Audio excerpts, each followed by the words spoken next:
Good morning, everyone, and welcome to the fall edition of the Next Level Speedrun Showcase 2019. I don't know if I'm on camera. Yeah, that's fine. Don't bite, you can lean in. Yeah. Hi, Karaoke. How's it going? I'm doing well. Fantastic. So, yeah, we've got a wonderful weekend of games lined up for you all here. Karaoke is going to lead us off with Magic Knight Rayearth. Is that the pronunciation? Yep. I want to make sure I get it right. For the Sega Saturn. So we are going to get this started in a moment. We wanted to let you know that for the first time we are taking donations. We do have some run incentives. For instance, about 45 minutes into Karaoke's run, there is an additional. Is it an additional boss fight? Yes, right? it's an additional boss fight. Yeah, that she will do. We will keep her posted on donations as they come in. There is a donation link, which I'll make sure I get into chat as soon as I get back over to the tech desk. I know, right? Yeah, just slacking all the way. But yeah, we got a lot of really good stuff for you here. We do have some prizes as well that folks that donate, if you donate during certain runs or get a minimum over the entire event, we've got all sorts of fun stuff for you. But I'm not going to hold this up any longer. So without further ado, Karaoke, feel free to take it away. All right. I'll let you get situated over there to hit the time button. I appreciate that. But all right, just let me know when you're ready to go and I'm ready to go. So. Yes, I am good to go if you want to give me a countdown. All right, so 3, 2, 1, go. So immediately skip the cutscene. This is a Saturn game, so there's going to be loading times.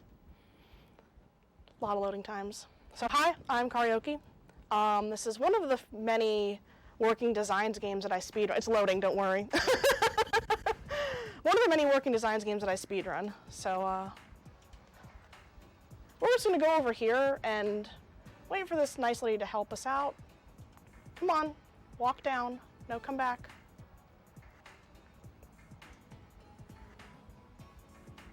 No, come here. Come on. Farther down. A little bit more. Nope.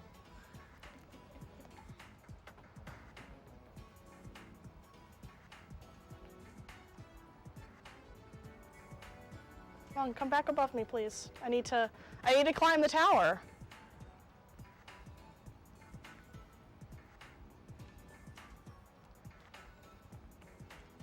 There we go. All right. All right, we got it. So this is the Tokyo Tower skip. It skips the first half hour of the game. Wow. I can tell that I got it because if you look at the top left, my HP is dropping, and I will get a death warp in a second here. If I don't get it, then that NPC that was walking around, her dress will start flashing. So that means I know that I didn't get the glitch if that happens. So we just skipped the entire tutorial dungeon, the first 3 bosses, a bunch of cutscenes that can't be skipped because they're voiced, a whole lot of stuff that was a big part of the run that we used to explain the story and everything. So I'll be kind of peppering that in as things happen. So this game, Magic Knight Rayearth, based on the popular manga and anime series from the 1990s. And I need to make sure my message speed is there and change my controls. There we go. All right.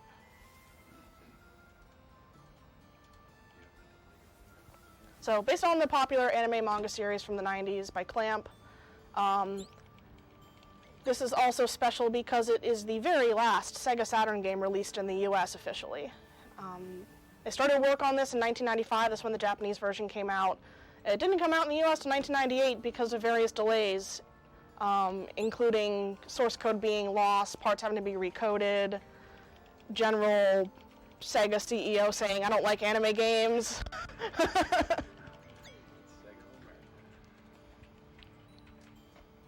So here in the first village, we wanted to talk to the spellcaster guy, and he said that he's the greatest spellcaster in the village, and he made a barrier to protect the village, but now the barrier's failing, and they want us to help. Please move. They want us to help fix it because we're the Magic Knights. We got summoned to this world to help save it because we're all just normal people from Tokyo. But we can't go back home until we save this world. So we're gonna go do that.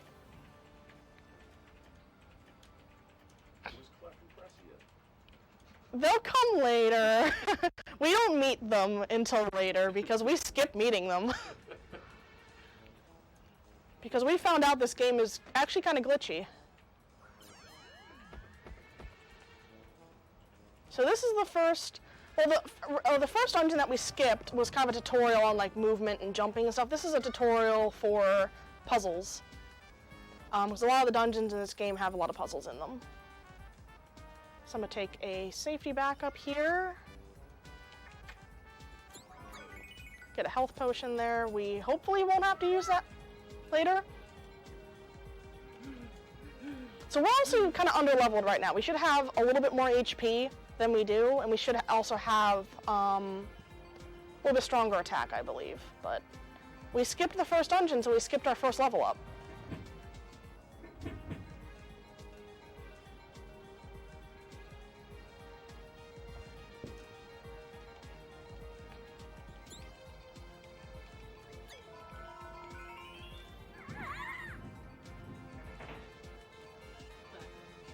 Yeah, just right out of the way, and then we can just push it back to move on here.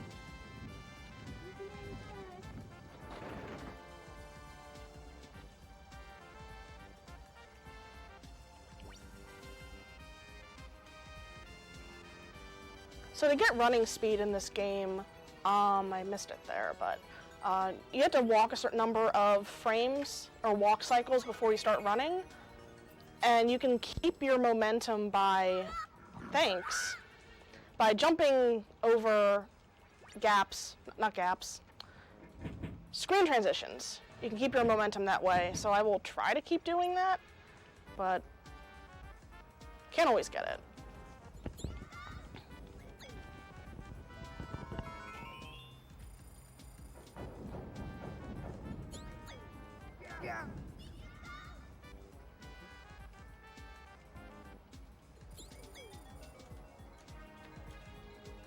If you're fast enough, you can actually jump across the barrier where the blocks are, so you don't have to like wait for them to fall and you can just move on right away. And caterpillars.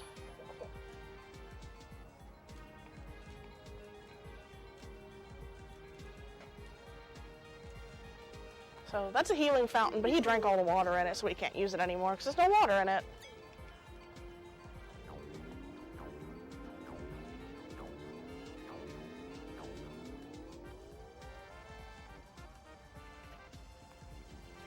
I'm gonna pick this up for safety as well. Give myself a little bit more HP.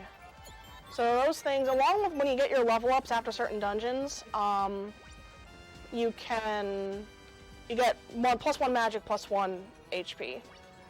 But you can also pick up those gems throughout the world. Please get out of the way. Thank you.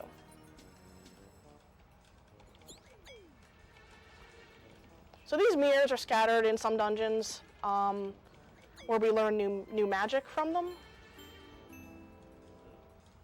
think that, yes, it is that button. Okay, I'm gonna retransition there. There we go. All right, let me through. Thank you.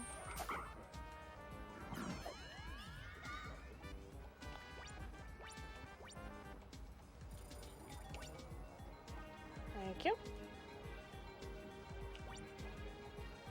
All right, switched magic. So you get that magic. Usually you get magics when you have to use them for a puzzle. So here, he's blowing wind at us, so we're gonna blow wind back at him to blow him away.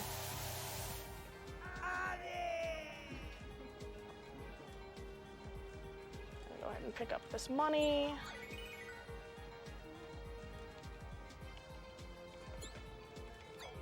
So he thinks he has things totally under control, but there's a monster up ahead, so he doesn't.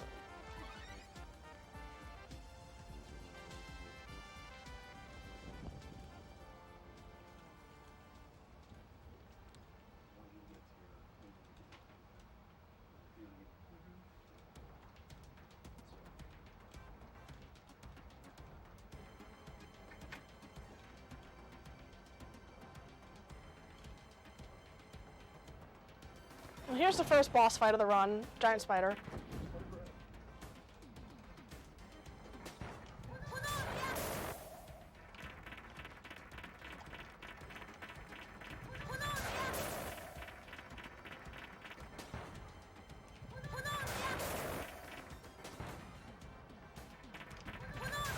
So you might be wondering, how am I casting magic when I don't have enough MP? And why am I switching characters all the time? This is a glitch called Magic Glitch. And what I am doing is I'm switching to a character who has enough MP to cast a spell, and then on the same frame, casting a spell and switching back to another character. And I will cast that second character's spell instead, even though I don't have any MP on that character. Please stop moving.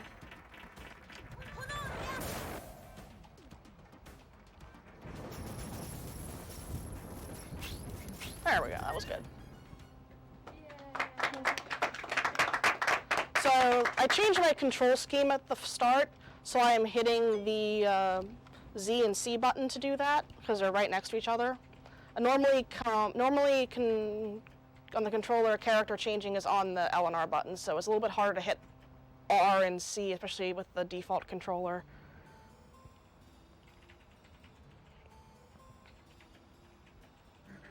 So that glitch is going to be used on every boss in the game. Just because Fu's the blonde hair girl, her magic isn't that strong for attacking, and the other two girls, Hikaru and Umi, their magic is stronger for attacking. So we can just spam their magic instead. And it becomes very important near the end, because actually near the end, we won't have enough MP to cast the ultimate spell, and we'll actually be required to use the magic glitch to actually use it. So that was our first dungeon. Yay.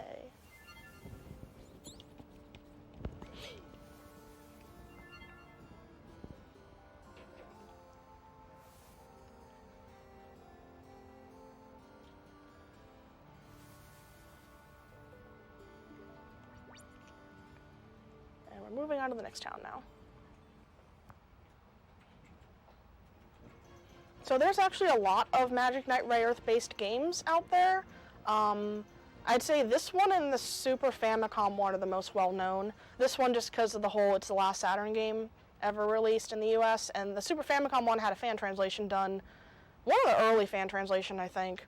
And I think most people played that, so they're kind of surprised to realize that that one's more of a normal RPG, and people are surprised to realize that this is like a action RPG, kind of Zelda-like.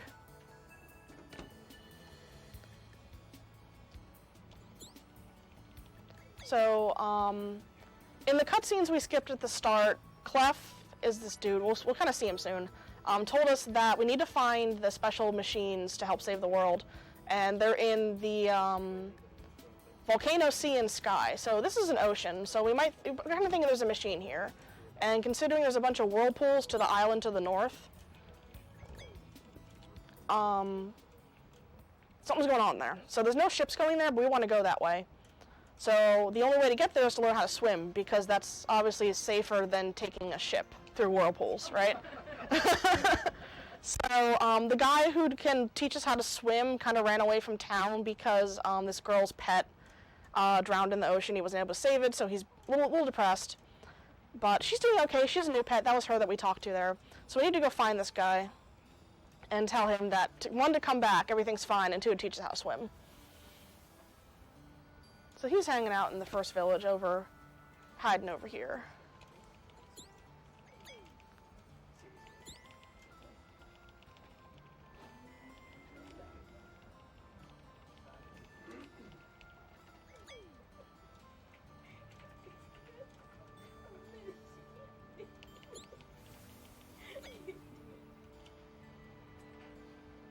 So we weren't able to convince him, so let's head back to the other town and maybe we'll find another way to get through.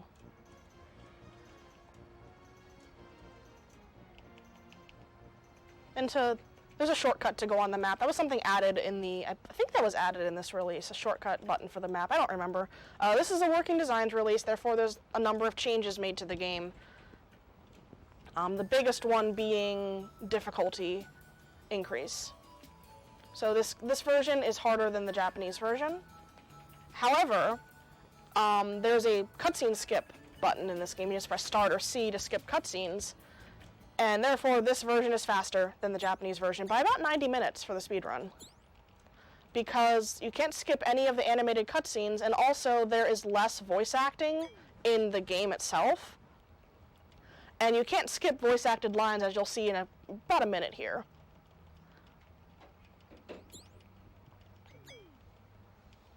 So because there's so many more voice acted lines, there's a lot less fast text you can go through in the Japanese version.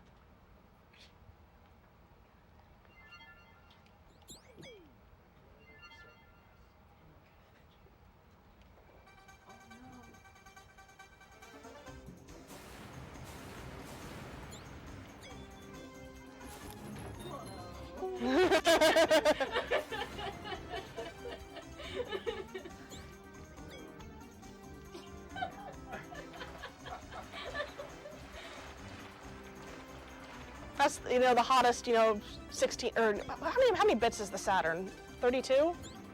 Hottest 32-bit sprite I've ever seen. I think Umi agreed there. I think she called him a beefcake. Clef and Precious. Mysterious Cypher Lecture number 2. It wasn't number 2. This is the first one. Others have mastered We skipped the skill first one. known as roaring rapid. Please enjoy the voice acting. Yes. In other words, the girls have learned how to swim like beavers. Now they can journey to the ice cave on the island to the north. By pressing the attack button while in the water, the girls swim forward. It's that easy. Okay, that's it for now. We hope you're enjoying the game. See you later, kids. Fourth wall status is shattered. Alright, so now I know how to swim. So we gotta mash the button in the water.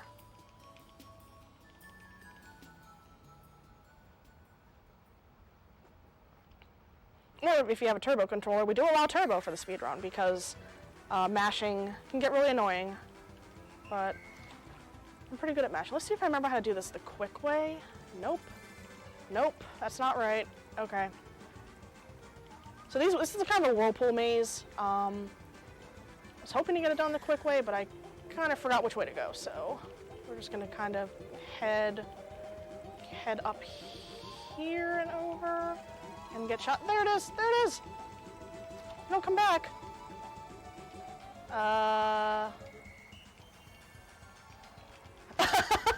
Did I just snap lock that?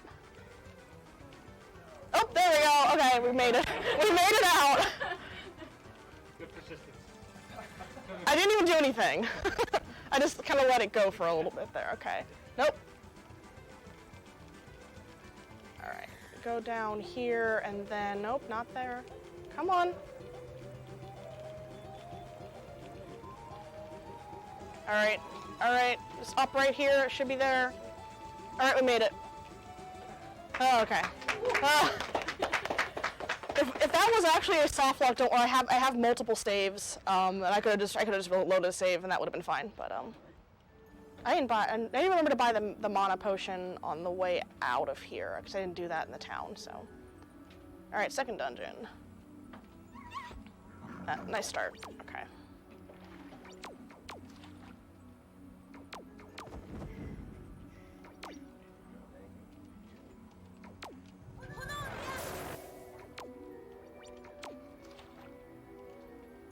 So I want to keep Hikaru alive here, so I'm not going to use her as my lead character. That's the wrong way. Because I need to use her for magic, and I don't want to waste my mana potion, not mana potion, health potion in this dungeon. I want to save that for later.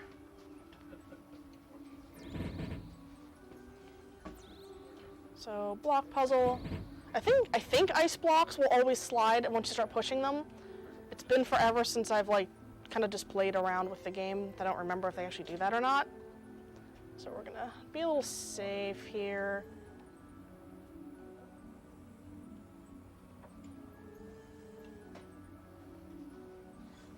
As we go down here, kind of skip along the edge there. And she has enough magic to do one more cast.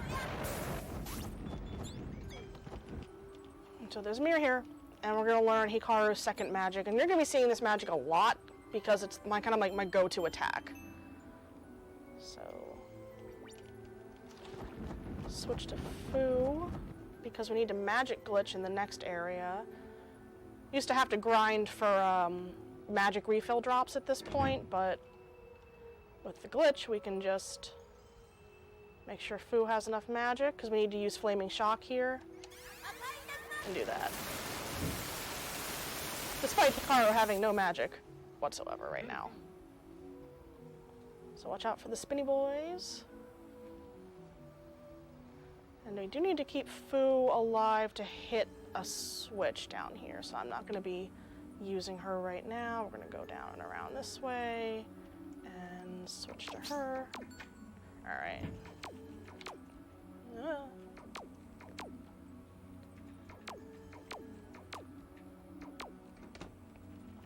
Now we are actually going to use Fu's magic here, because these guys die in one hit to magic anyway.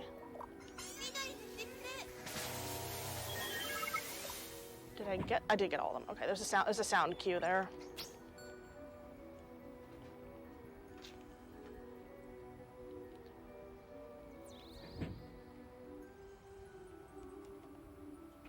Can be a little finicky sometimes with the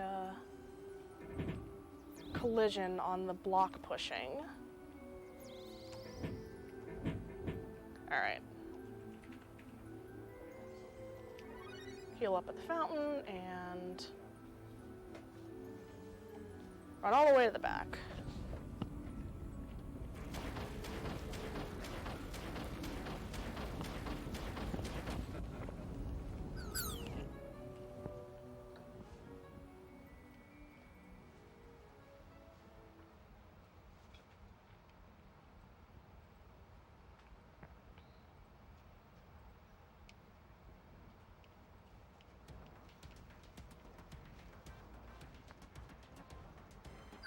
There we go. Saturn loading times. So here's a dragon. And here's Makona, finally. Yay. We meet him in the part that we skipped at the beginning of the game, and he joins our party, and that's actually the first Sephiroth lecture that happens. I was mashing too hard there and I attacked. That we meet Makona and they say, he joins your party and now he does, like, he can do helpful things for you. He really doesn't do anything in the party. He's just kind of there.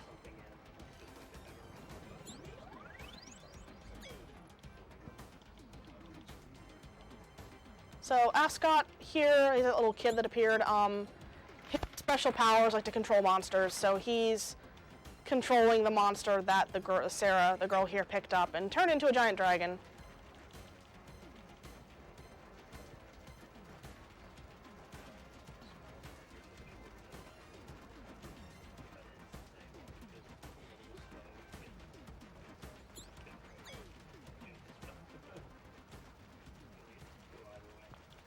So the guy that's trying to take over this world, his name is Zagat, or Zagato if you know the anime version better, and he has a bunch of minions underneath him.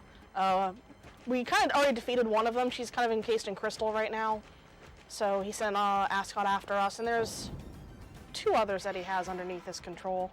And he captured the princess of the world, and that's why we had to save her.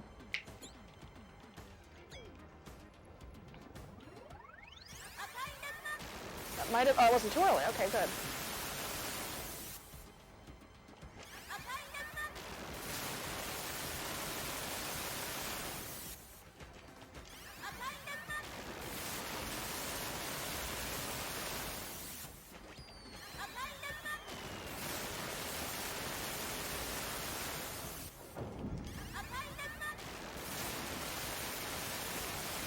Should be one more, no? Two more hits, I think.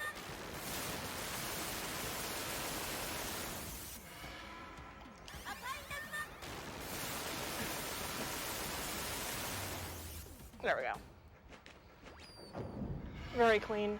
I forget how many hits exactly that was, but it's after he turns completely red like that, it's just one more hit. And again, we just magic glitch that. Hikaru's magic is the strongest one we have right now. She's the only one with a Fu's level 2 spell is kind of more equivalent to like a level 1 attack spell. She's just weaker. And we don't have Umis yet, so.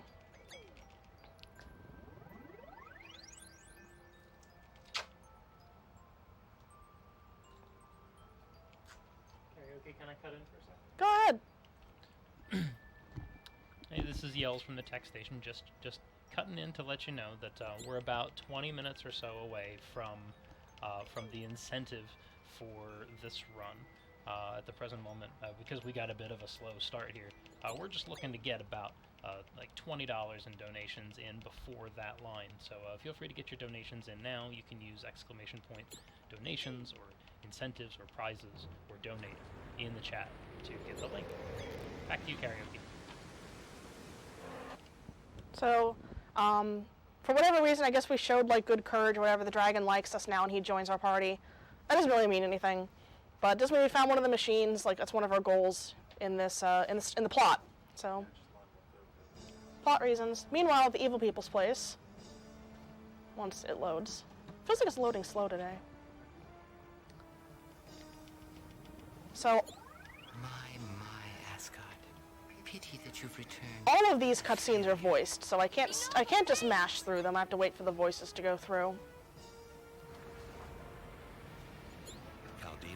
Because for some reason when they decided what parts they were going to keep voiced in the game, they just kind of did all of the evil guys' parts, the beginning, like 30 minutes of the game, and then they did these illustrated diaries that they did all the voicing for those instead of like doing the, parts of the game you'd actually go to.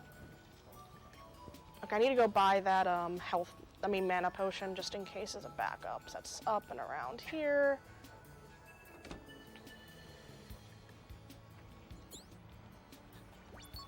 So we picked up 100 gems in the first dungeon to pick one of these up. You can only carry one of each potion in your inventory, so we already picked up a health potion, and now we picked up a magic potion. Magic potions obviously refill all your magic. Health potions will revive any downed characters and restore all HP, and actually all magic as well. So that's like kind of the big old help button that I might throw down there.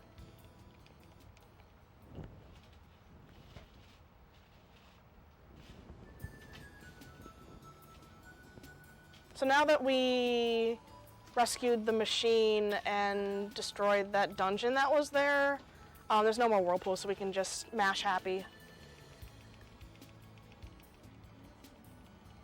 We're swimming like beavers.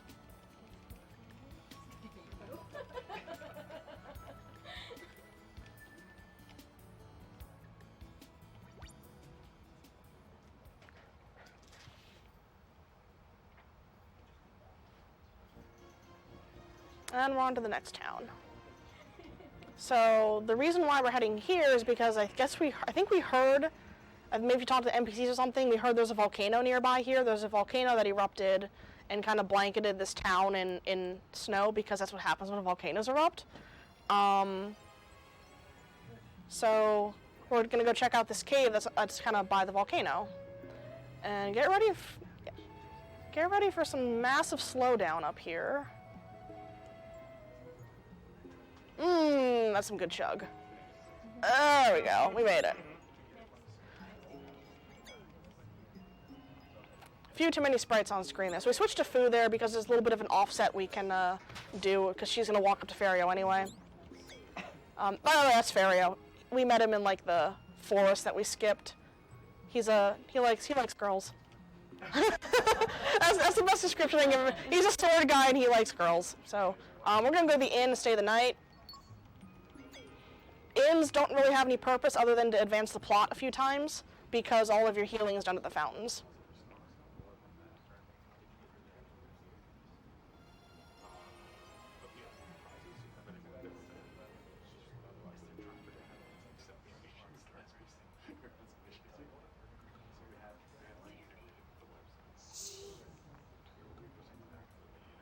So we got all these dudes that are heading into the cave. That's Caldina, by the way, she's evil. That she was playing her dance at the front of the village and bewitching everybody. But Fario was playing his flute and attracting all the girls to him. So Caldina wasn't able to bewitch the entire town, just the men. And she's not happy about that, but she thinks that, that could be enough. Because she wants to go through this cave here and try to find the machine before we do.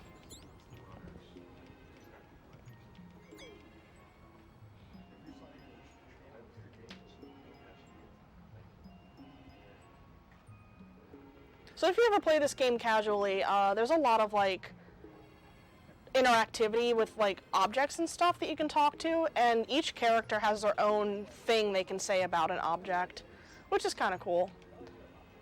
So like I think if you go over to that mirror that was in the inn there, they might all say something different. And that's kind of where all the working design's humor is kind of held. Is it's not too much within the main plot of this one, like compared to say like Lunar games are.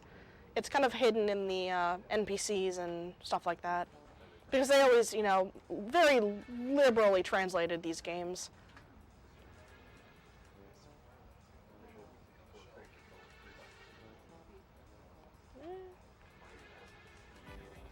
So this dungeon is all one giant room. But we only need to go to like a very small portion of it. Come on. I'm not getting run speed because I'm hitting the wall as I walk here. Alright, so there's a lot of optional items you can go pick up. There's these things called rainbow jewels or rainbow gems that you can collect. Like, I think there's 8 total of 8 different colors or something. And you can collect them and they unlock stuff at a secret shop you can go to. And they're like HP gem stuff. We don't really need any of that stuff, so. That NPC really wants that HP jewel over there, though. He's like, he really wants to pick it up. But I'm sorry, dude, you're just an NPC. You don't have HP. Watch out for the dolphin. Watch out for the other dolphin. Then we want to head up here. And ride the whee.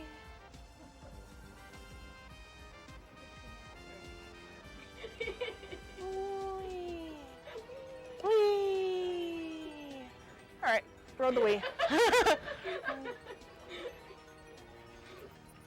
So I want to head over here and not get hit like that. Do a little trick here while we do this to defeat the enemy.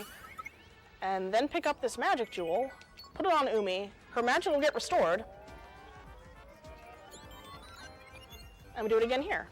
Because we learned her water tornado spell to get rid of all those flames to open the gate here. Be careful not to step on the Wii there. And we'll start with Umi here. Whee!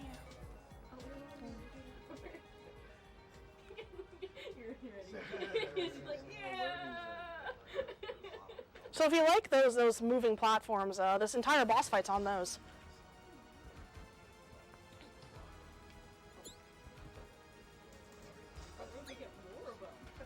There's 3 Wiis, yeah. So here we are fighting Caldina for the first time. She's all the way over there, and we're all the way over here. So we need to use magic to hit her. Or we can use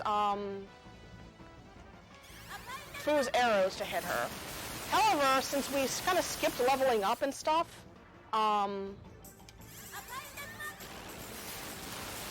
Fu doesn't have her homing arrows, which make it really annoying to hit her. So we need to make sure we hit Magic Glitch all the time here.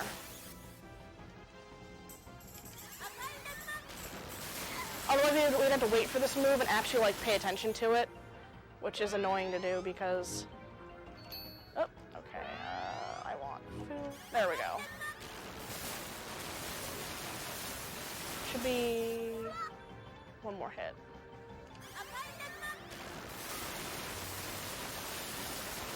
Yep. There we go. That's good. That's like one of the most important boss fights to get Magic Glitch consistently on, just due to the fact that you can't hit her normally.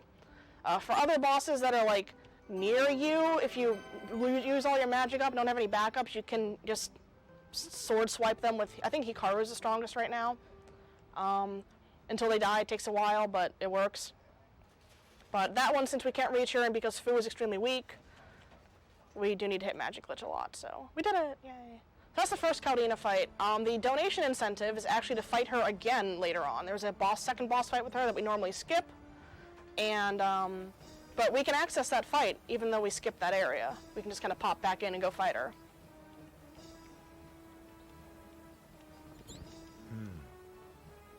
seems my little pet Alcyone has vanished.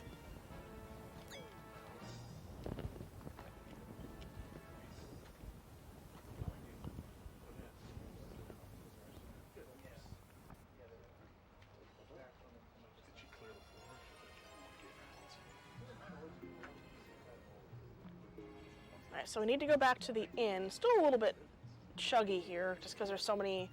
I think it's the snow effect, actually. It's snowing. And Saturn doesn't like them particles. So we need to go back to talk to the receptionist, and she'll give us a hint on where to go to next. We're saying that, oh, yes, that is the innkeeper's front desk. Thank you, Hikaru. Alright,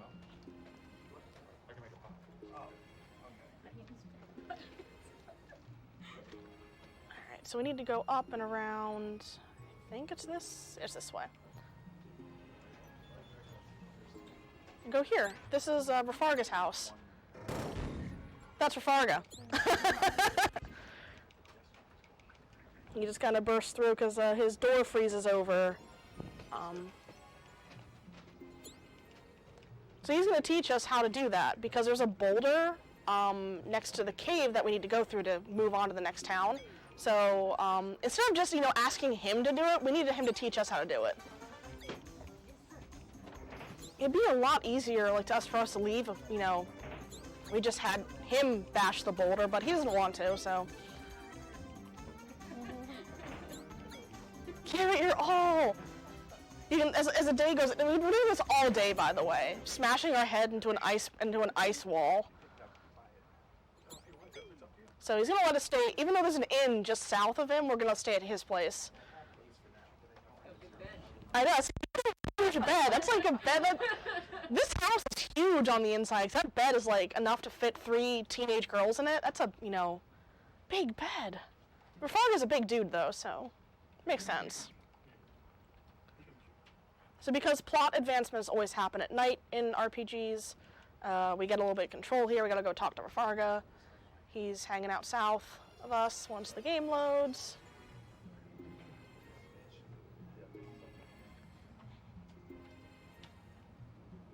There we go. So he explains he used to be a knight for the princess, but he couldn't save the princess when they got attacked, so he ran away. So, uh-oh. Ui's in trouble, because there's a bug.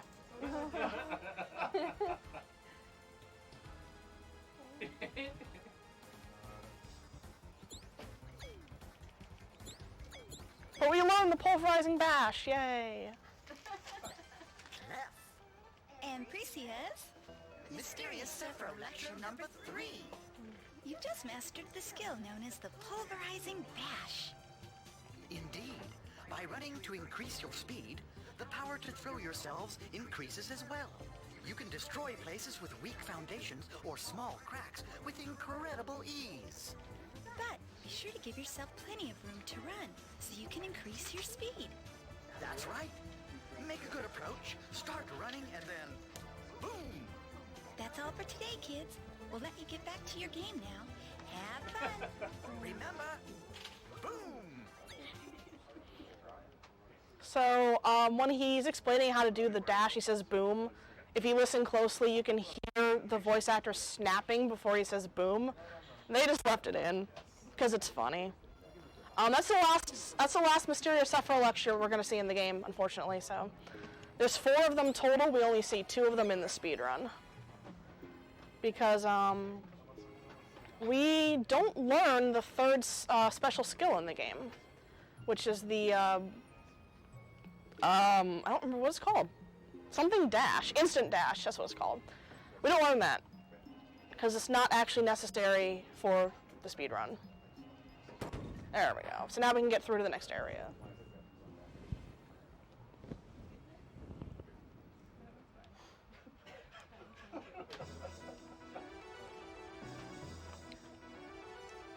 We got some pulverizing bash going on in the audience here.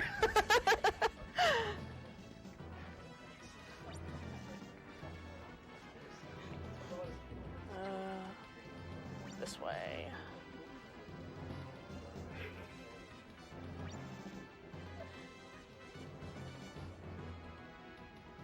This dungeon can be a little bit maze-like, but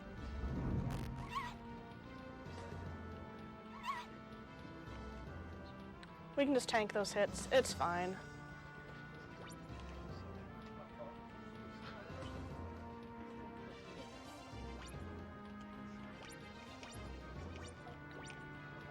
Oh wow, oh, okay. I kept running speed there, but I jumped wrong at that last one, so. Squeeze through there.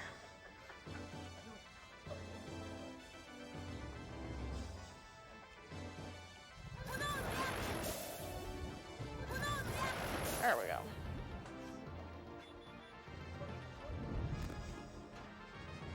Alright. Nope. Come on. Playing a little bit safe there. I need to get running speed here. There we go.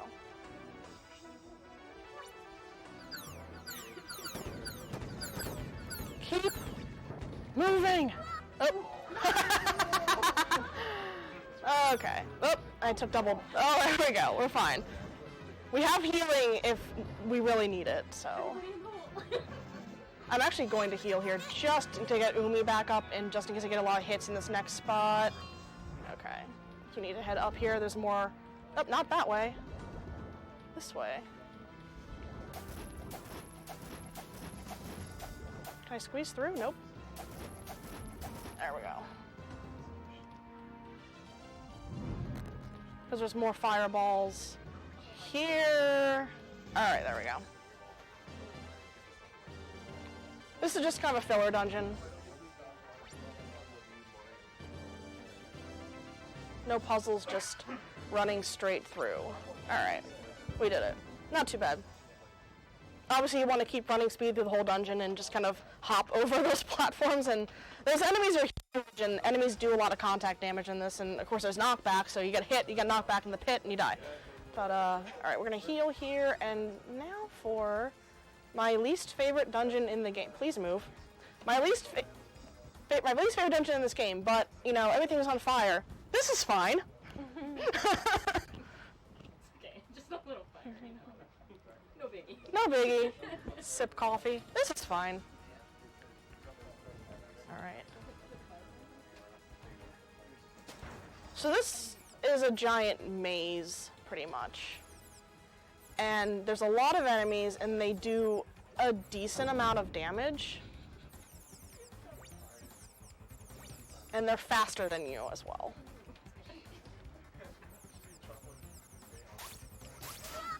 And they come up from behind and smack you. They spawn from those pieces of fire on the ground that you can hit.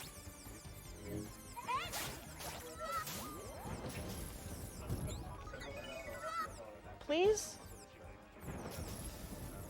Alright. He still hit me. How rude. So we got to find 3 keys and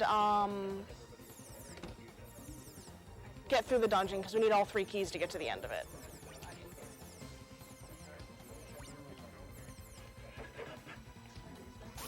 Please move, thank you. All the way over. Nope, not there. Down here. The red key.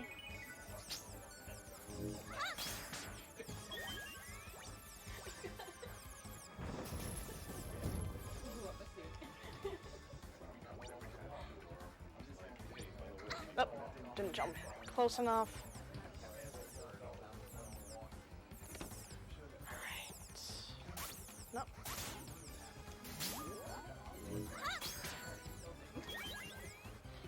I'm gonna go down.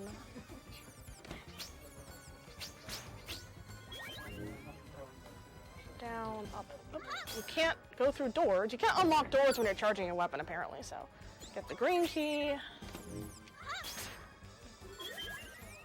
Go back up. We have all 3 keys now, so. Oh, come on. Go across the fire. Okay, there's no dudes out here good, so. 2.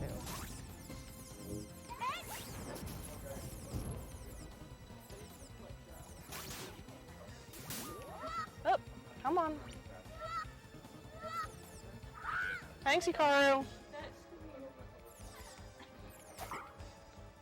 Alright.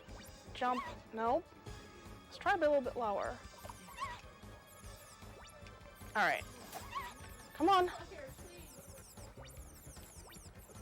Alright, we made it.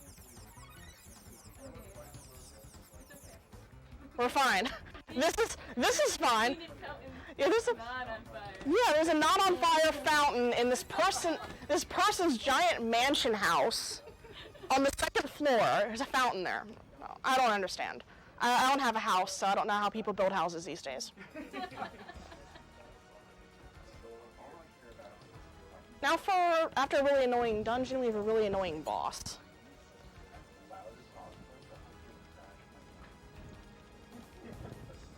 Papers are all falling everywhere. There we go.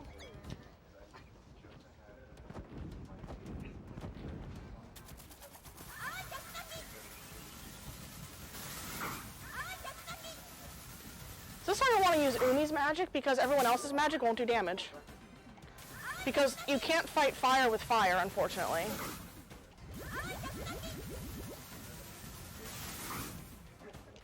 Oh, okay, that didn't work. There we go. So that there is magic glitch misfiring, basically. There we go. Is he gonna get hit? Nope.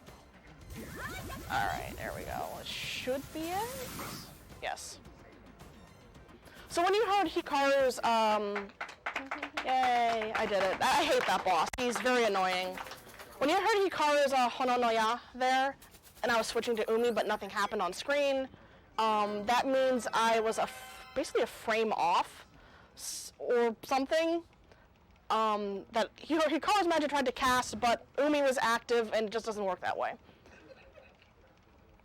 And Hikaru's magic gets drained from that because they think that she cast the magic. So.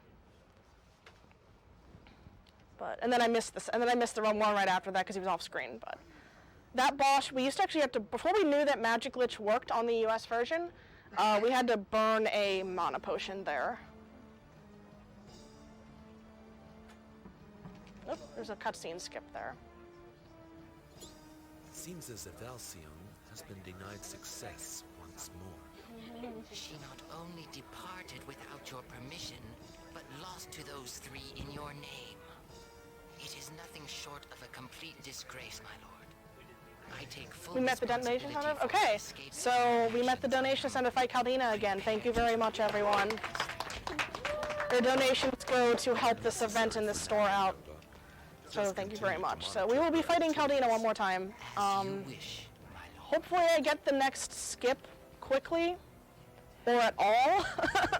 But if I don't get the next skip like quickly, then I'll just load a save and just kind of head back to fight her.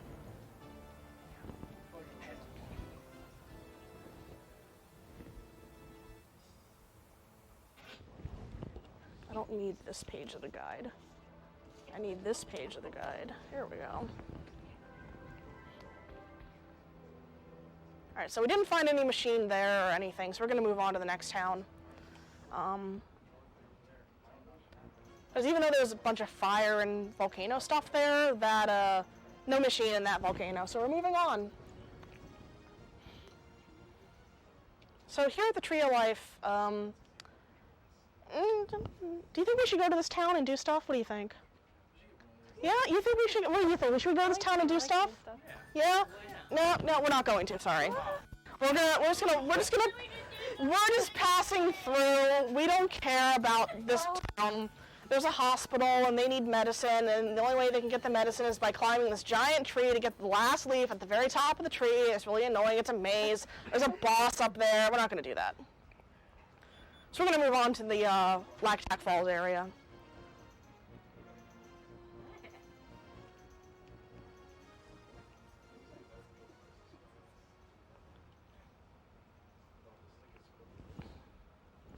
Alright, and make sure my button is appropriately clicky because we're going to be doing something called map glitch here.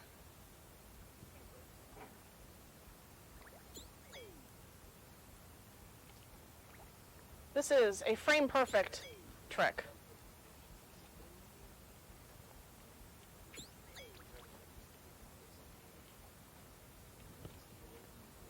essentially I have to hit the go to world map button on a specific frame.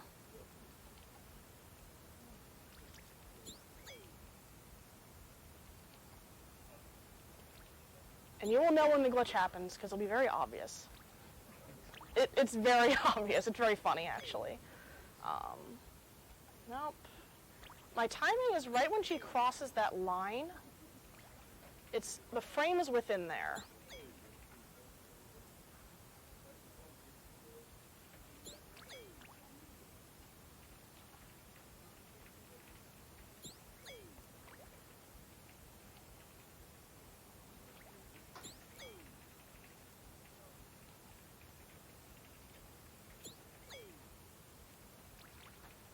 I'm going to switch my controls here because I usually have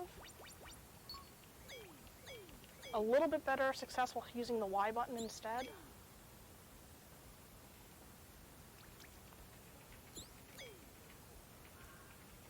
Ah, okay. I hit it, but I over-mashed, so I had to do it again, unfortunately. Yeah, I went back to the map screen because if you hit like it right after, you're going to go back to the map. I was right, I do have more success doing the Y button just because my shoulder buttons on this controller aren't very good. But, alright. Come on, map glitch. I did it once, I can do it again.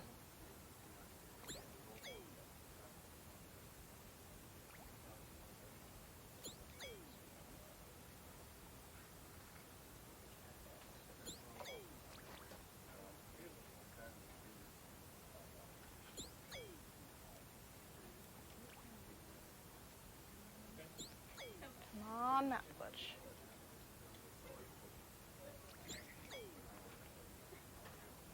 There we go.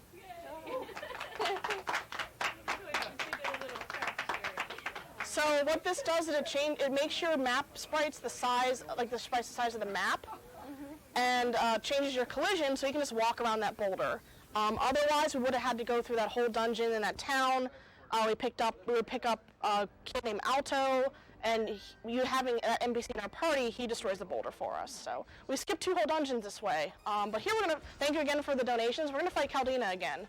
Because you can just walk back in here and get to the end of the one dungeon and fight her again.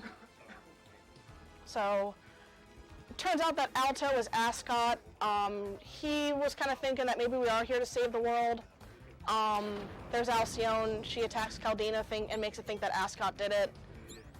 Caldina gets mad, thinks that he's brainwashed, but he protects us because he was our friend in the end. Even though we might not have trusted him at the end because he was evil, but she blames us, so she's very angry. She's going to attack now.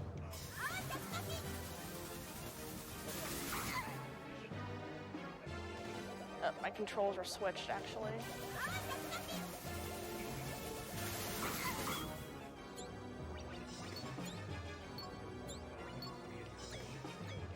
There we go.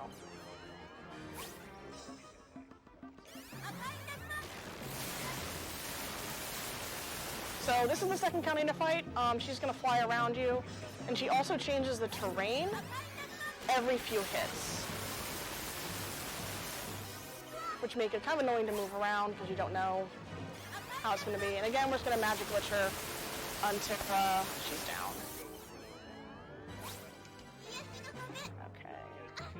Woo! Oh, hello. Okay, I am out of magic.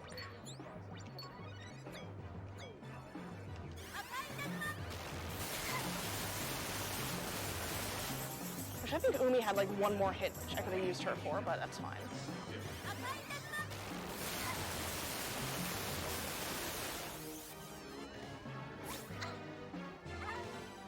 That's fine. Umi has magic, so... Come on, let me back in. Caldina. She's being extra rude today.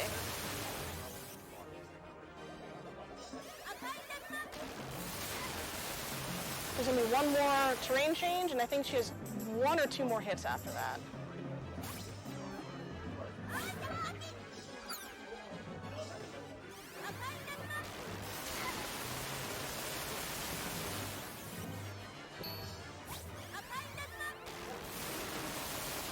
that might not hit her. That's fine. We have Umi. We should be fine.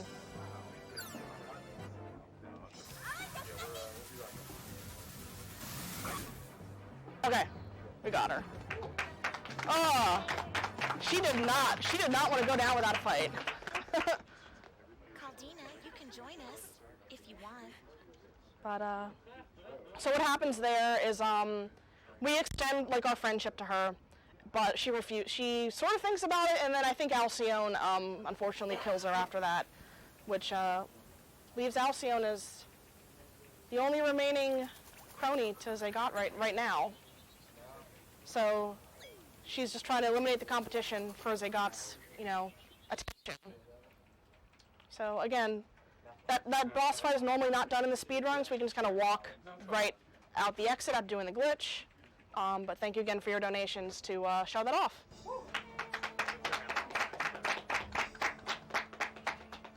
And of course, all these other little cutscenes afterwards are also skipped, so Bravo, Anova.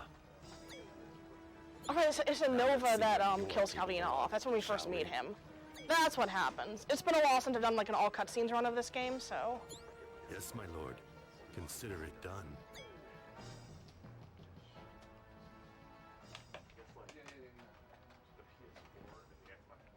So, if you people have read the viewers have read the schedule, you might have noticed this category has a weird name. It's called any % no Polizu skip.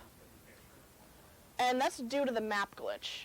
There is a way you can do this map glitch in the very first town of the game. Okay, I didn't get the second part of the glitch, that's fine. You can do this glitch in the first town of the game and skip to the final dungeon.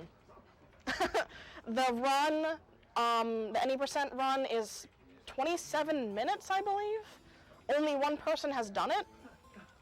Because when you do the map glitch, you end up out of bounds, and you have to navigate back inbounds to the right spot to go around the boulder, and it's hard. This glitch was found by a person named Mijitsu. He also did a TAS of this run. The TAS is 13 minutes long, because you can just frame, advance, and do TAS type stuff to hit map glitch in Polizu, the first village, right away, and then you can just very easily do magic glitch and everything. The task used to be about a half an hour long, where you had to fight the bosses with your physical attacks and stuff because we didn't know magic glitch existed then. So the any % no Polizu skip run, Mijitsu also has the record for that, and I think he has like a 1:23, so hour 23. Just a lot of good control and good luck in his run. So there I had to leave and come back to correct the map transition. Due to the map glitch, so what that does is that'll set something up for later to make it kind of proper. Alright, so now we can move on in the plot.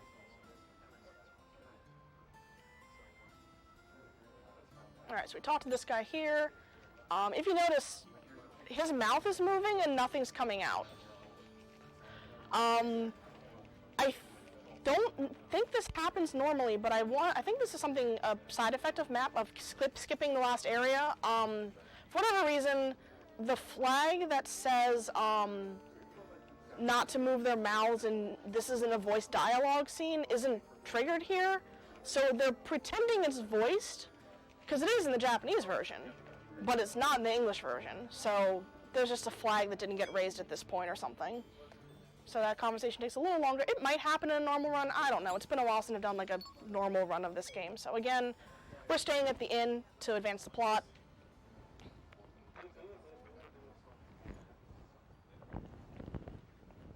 This is my next least favorite dungeon coming up. It's very long, and it's a couple of giant mazes. So that's why I have a guide with me, so I can figure out the dungeon.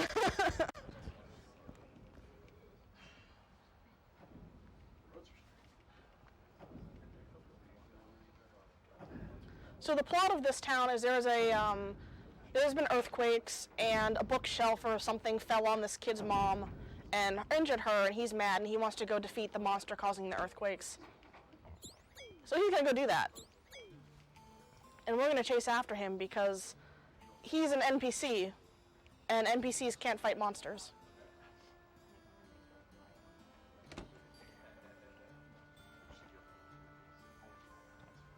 And there's a magic potion in this dungeon that I need to remember to pick up because I had to use mine.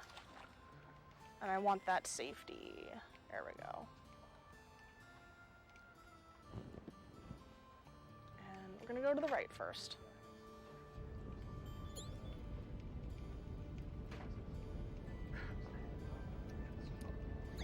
Hello, lag. That doesn't usually lag there. You were on the the whole time. So you took a step.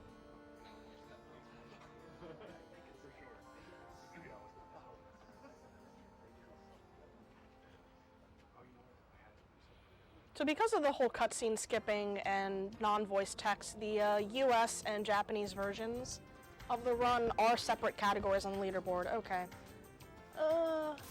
Please go away. So this is the biggest... he's just gonna go as a HP drop. Alright, we're running. We're fine. Go here. Oh, no more running. Down and around, across this bridge. Switch to Foo. Up the stairs. Over here. Up the ladder left, up left, across the bridge.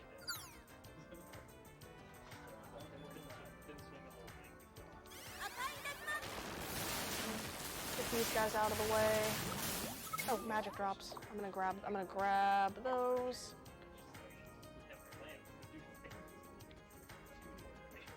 Yep. So these enemies in this dungeon, especially the chimeras and the butterflies, do a lot of damage. That guy's stuck. I'll get him out of the way. Come on. There we go. Okay, yeah, we go around this, not gonna get hit by the tree. Go around the tree, go up,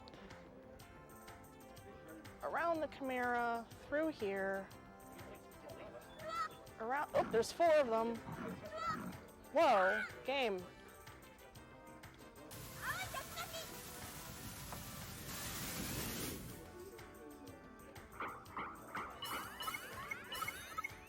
That guy was stuck on me, actually. Alright. Go up. Nope, no, not up yet. We go down the waterfall, to the right. Down the waterfall onto the bridge, to the right. I said this place is a maze. Down the waterfall to the bridge, to the right. Up the ladder. All the way up, around the butterflies. Down the waterfall, hang to the right. Get running speed. There we go. Get the medallion. So now we're gonna head back up and around to where those butterflies were.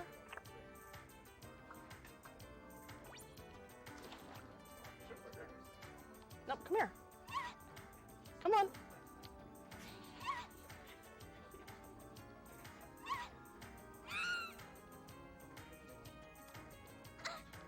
And one more. There we go. That's on purpose. Otherwise we have to walk all the way out. With this, we can just take a warp and go back to the beginning and have full HP and MP. And because we need to leave the dungeon anyway to go to the next side of the dungeon. So you want to balance your damage taking and your not damage taking, because you do have to get knocked out at the end, but if you get knocked out before then you kind of do the whole thing over again, and that's not good. So that was good that Hikaru kind of got knocked out like midway through, and I still had the other 2. So we got to go to the left side now.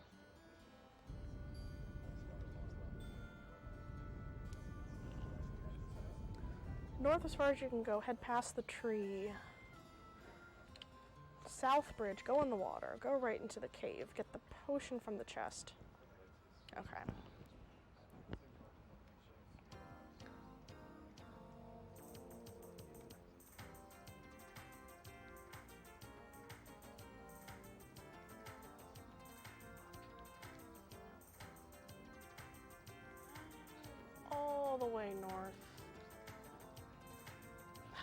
Come on. I don't want to take damage just yet. There's chimeras ahead. All the way up. Okay, here's the tree. One just go right underneath it. Take.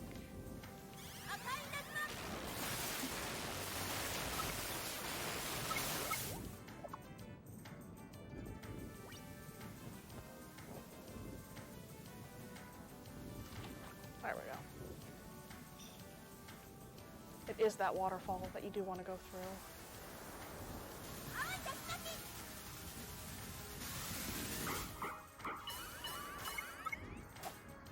Can't grab that. So here's the magic potion I need.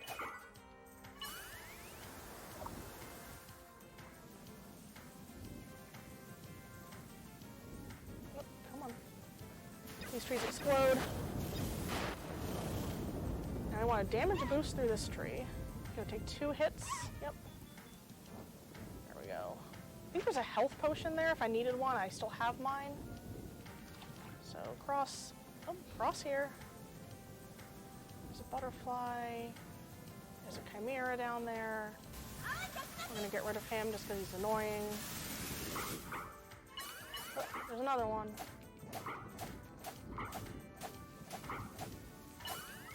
Alright. Another exploding tree. You can just walk through it. There's one more chimera here, that's fine. Actually, I do want to defeat him right now, so... If we're really in danger, there is a fountain right there, but, we're fine. Nope, didn't get... There it is, okay. So we do need to get running speed to get the other medallion here, and when we go outside, the enemy's gonna be respawned. So we can just... See, he does 4 damage. Ooh, got the sound glitch. So chimeras do 4 damage, butterflies do 3 damage. In the Japanese version, I think chimeras do 2 damage or 1 damage or something. Probably 2. That makes sense if they were like doubled. So, all right, that's the waterfall lake dungeon, and now we got both medallions. So we're gonna. There's a couple little, what do you call it? Little indentations in the island here at the bottom, so we're gonna go put those medallions in there because, you know, obviously those go there.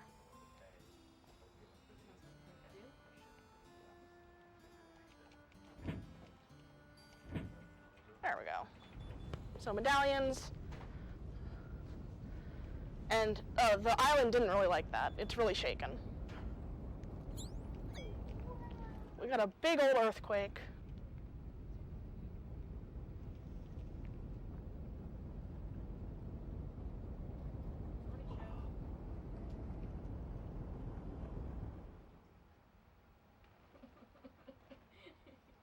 I don't think that's an island.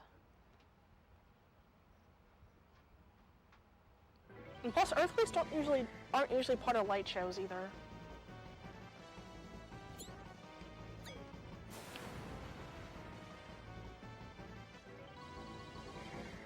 Oh, it's a giant turtle. And he captured the kid, so...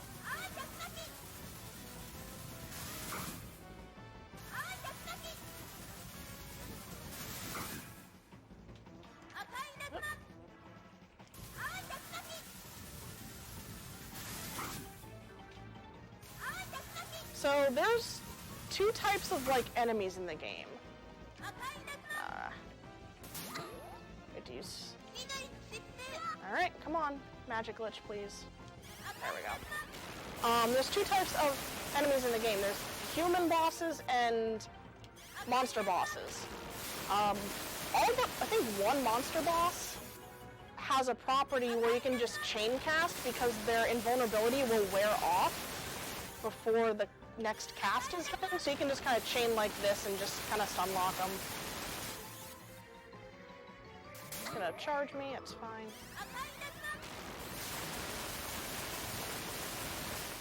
There we go.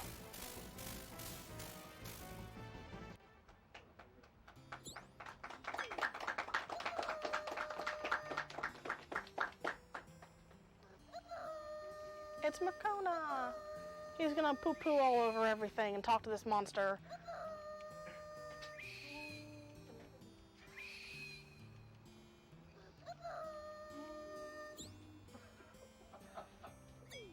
So, the monster just wanted to shake all the dirt off its back because it hadn't moved in a number of years. And that's why I kept shaking the earth, because he's a big boy. So, he promised us that he can fly us up to the city in the sky. Because turtles can fly. Never knew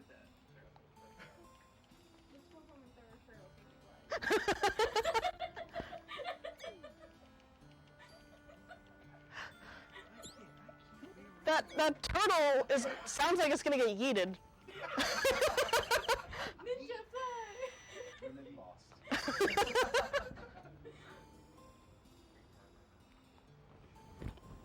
I don't recommend eating turtles, by the way. Please don't. So this turtle flies us up to the city in the sky, where there hasn't been a lot of communication with like the people down below. If you talk to the NPCs, they make all these comments like, "Wow, you guys are from the surface? They haven't seen people from there in a long time." So because way back when, Clef told us that one of the machines is in the sky, and apparently this town has like a goddess they worship. We're going to try to find out more about that.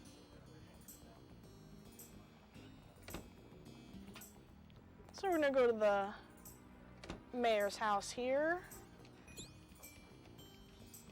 So we want to go see this. We want to go see your statue, and he's not going to let us. So Hans comes in, and well, I guess we're the ones getting yeeted now. So he's going to throw us out.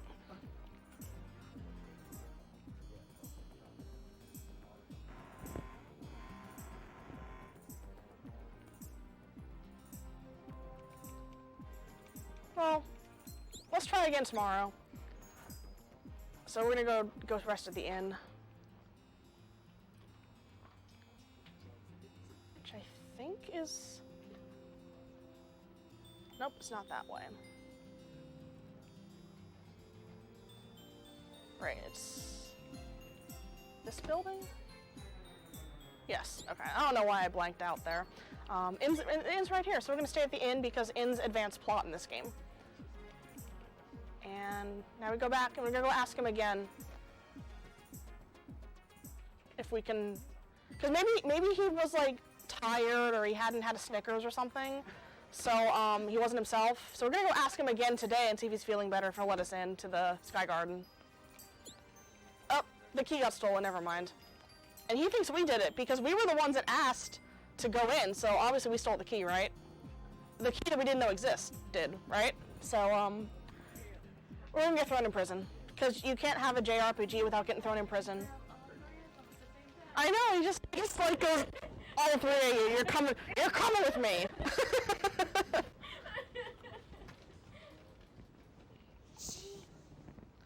So, obligatory stealth sequence. Let's hopefully get it first try.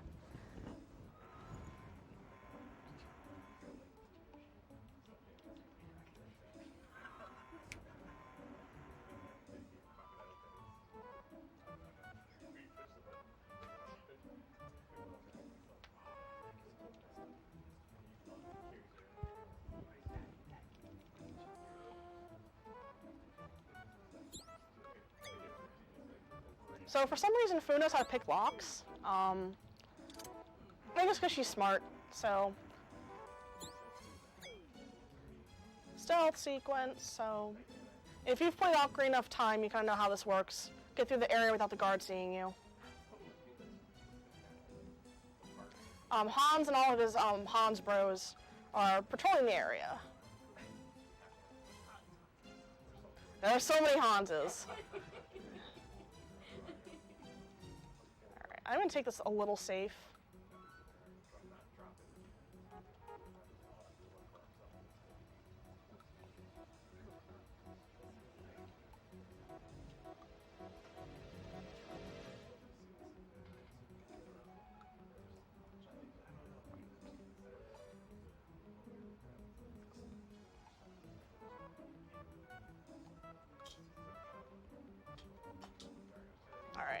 you can do this in like one shot basically, where if you just keep running through, you can go through a certain path and not hit any of them. But we're playing it extra safe. There's also kind of a skip you can do here where you don't have to wait for this guy and you can just follow right behind him and yoink right around him at the end without him noticing. But I haven't practiced that a lot. It's extremely hard to do because you got to go like right around the corner. And then this last one, let's see if I can get this one.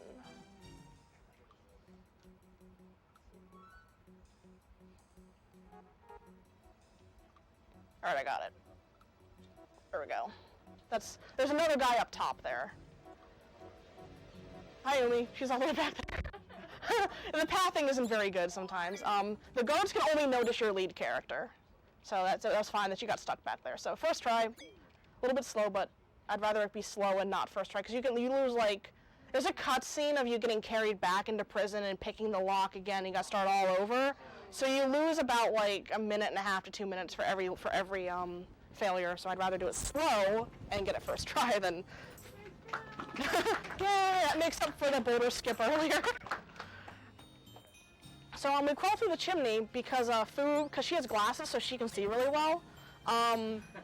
She saw footprints in the chimney and followed up the chimney somehow. We climbed the chimney and saw Fario's flute at the top there. So, oh look, it's Fario. He's covered in soot. And he's got a new girlfriend. They're in love. Aww. Look at his face. He doesn't like that. So something weird's going on with Fario, and Fu's not happy about it. We're gonna go down here because there's someone here we need to talk to. That'll give us a hint. Hey, it's Rafarga. He's all suited up and ready to go. So we can talk to him earlier, and he'll say, "Oh, you guys let me get my courage back, so I'm going to try to help find the machines and go rescue the princess too." So he tells us to just wait in front of the gate and see who comes by, and if whoever stole the key is probably going to try to get in it.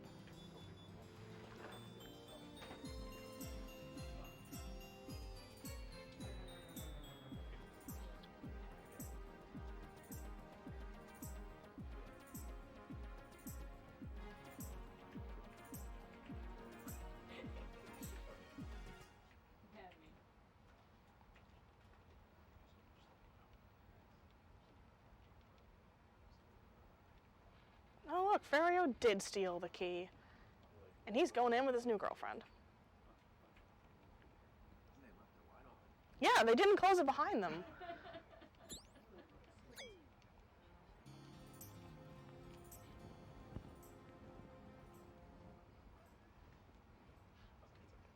So, do you guys want to do this dungeon? No? No? Skip it? Okay, we'll skip it. I don't want to be heartbroken again. I know, last time I asked if you want to do something, they said no, we're not doing it. So we're not going to do this dungeon. I didn't get running speed there, so I got to go back and do it. This would be a lot easier. So in those last two dungeons we skipped, we were supposed to learn the instant dash move. We didn't learn that. So that makes this, I didn't jump there, so. I have to get running speed the long way by moving a certain number of walk cycles. There we go. So we're just gonna jump over this transition a few times, and I have to land in a specific way. I can tell when it does because I will hit the ground and it'll still transition. There we go, like that. And we're at the end of the dungeon. What we did, we have loaded the collision and like top level sprites of a much later room in the dungeon. This was the first glitch that was found in the game. By accident, Mijitsu was just kind of playing around and got hit by an enemy, which sent him flying across the screen and into a later part of the dungeon, kind of like that. So he played around with it and was trying to jump over transitions and everything, and found that glitch there. It's the only place where it happens in the game. We've tried other dungeons, because there's one other long dungeon that we want to skip through, and we've tried other ones, and it only works in this one for some reason. We think maybe, due to some of the source code of this game being lost, a lot of it had to be recoded. So we kind of think maybe that this was part that had to be redone, and it's just a little glitchy because of that.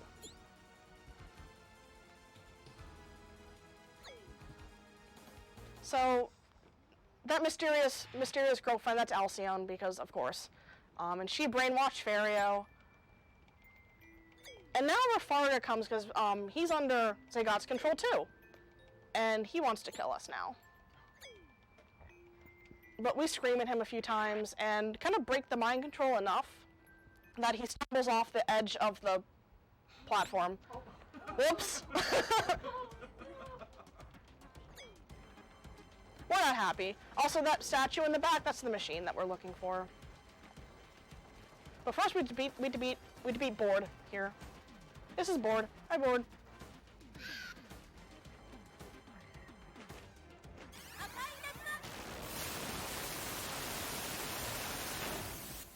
Did we get bird glitch? I think we did. Alright, we got bird glitch. Board isn't very smart. He's just gonna fly in circles around us because we're standing in a very specific position where his AI just doesn't kick all the way in or something, and we need to move there right at the start of the fight. So he's just gonna circle us and not do anything.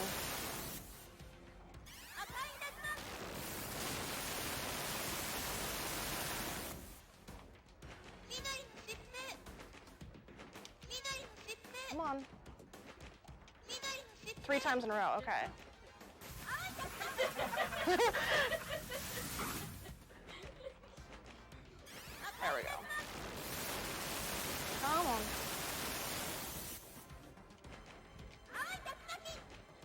Alright,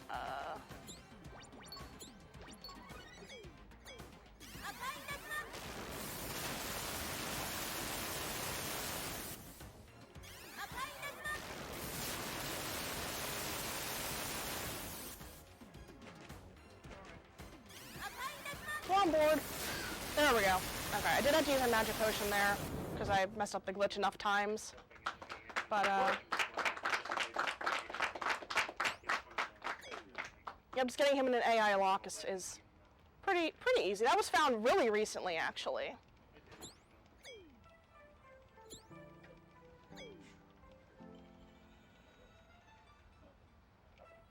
I'm actually not sure if you can hit him with your physical moves unless if you move out of the way, because then he doesn't land, so good thing I got that magic potion. It's Makona! So here's the second machine. Remember we were looking for those? It's been a while since we found the first one. You can kind of tell that this whole kind of middle portion of the game, basically from when we meet Rafarga to like now, is kind of filler because there's no anime cutscenes. Because all of the animated cutscenes that I've been skipping, but all the animated cutscenes in this game are taken from the anime. This game came out shortly after the anime did. So they're like, oh, let's put animated cutscenes on the Sega Saturn game, yay. So there's a whole like section that's like kind of not really anime stuff. How do you wish to address this situation, dear Lord? Equip your armor and go, Inova. I pray you do not fail. I shall do exactly as you desire, my liege. How many different ways can you like talk to someone above you? My lord, my liege, my master. There's so many ways you can say that, and they have like Inova do like 3 different ones in that one conversation. little awkward to like. I think they probably translated like Zagato-sama or something there, and they just translated it a different way every time.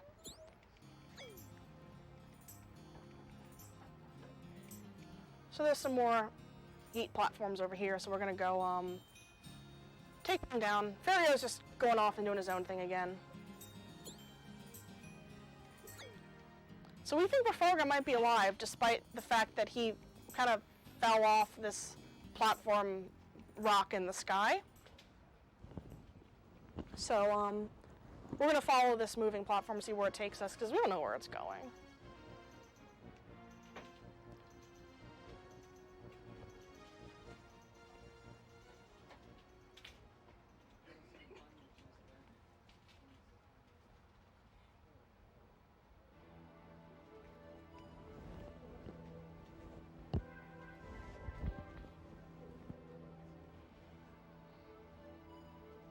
Alright, so here's the house. Oh, look, it's Rafarga.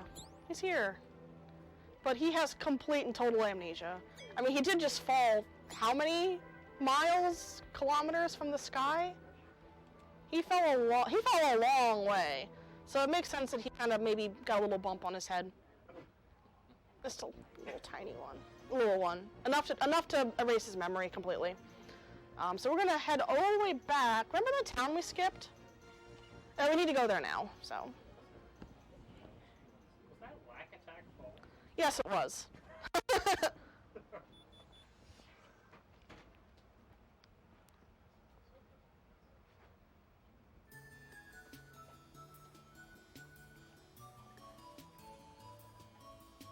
Hey, don't do that, NBC. Alright, so I said something earlier about there's a hospital and they had medicine that they can make from the Tree of Life, but we would have to climb all the way to the top of the tree to get the last leaf. Well, somebody did that for us, and we're just gonna go ask for some of the medicine. Thank you, flags in this game, for kind of overriding each other. Because if this flag didn't trigger here, then we would have, then even with the skip, would have to do that dungeon to, you know, make sure that we can get the flag turned on that says, hey, you can go get the medicine. I can just map travel, actually. So thankfully that works there. We don't actually have to do that dungeon and you know, finish that part of the plot. We can just go grab the medicine, and the NBC did all the work for us instead. And we're gonna head back here. So the elixir that can cure anything, including memory loss. I'm gonna go give that to our best friend Rafarga, and he's gonna be all better, and he's gonna go fight the evil Lord Zagata with us and help us save the day. There you go.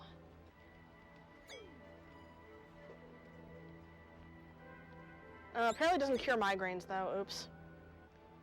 He's gonna walk through us and kind of leave.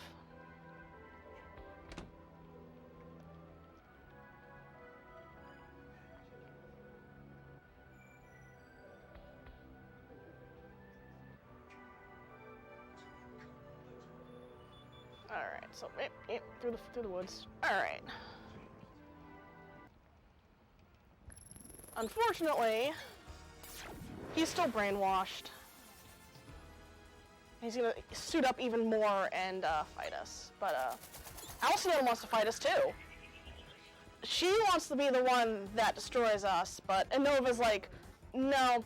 Inova says, no, you're too much of a failure. So he blasts her, and then they both leave, and just for Rafarga to fight us now.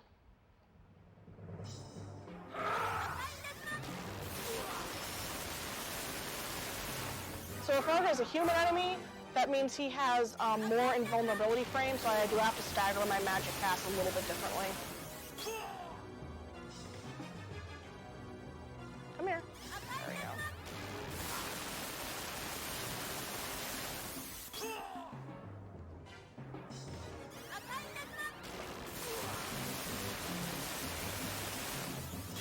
Please stop doing that wave attack. That really hurts. Oop, okay. Come on. Ooh, come on. Also, he's fast. He moves around a lot. Alright, we got Umi. We're fine. That might not hit. Oh, it did hit. Okay.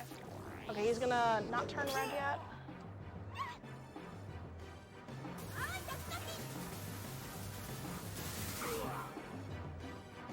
Come on. He's turning red, I think. Yep.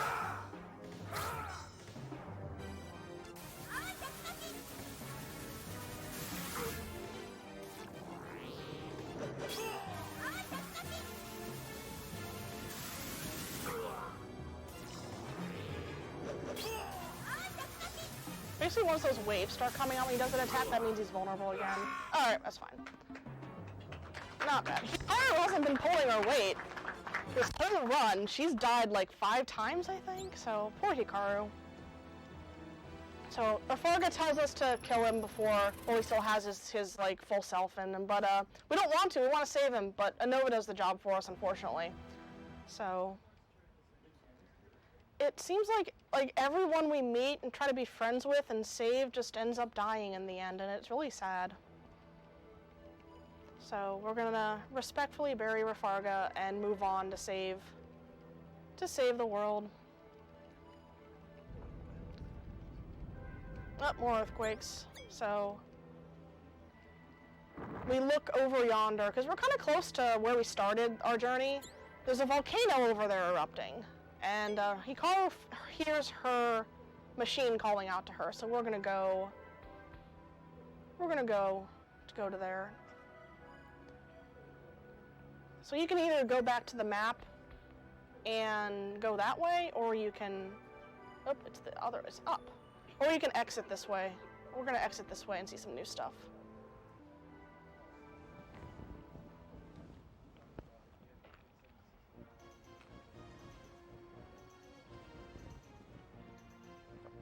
It's about the same amount of time to go on the world map and go all the way around, or just to exit and walk this way. Just after loading screens and everything.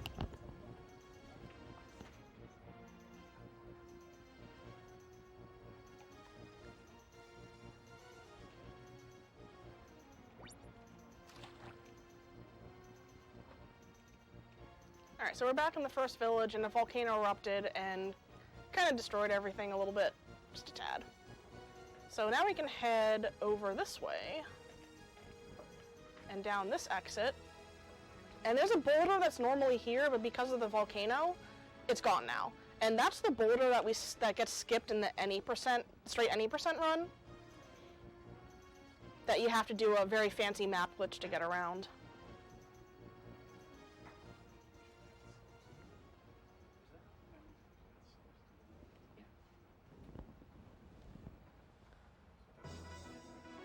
Alright, so this is the final dungeon.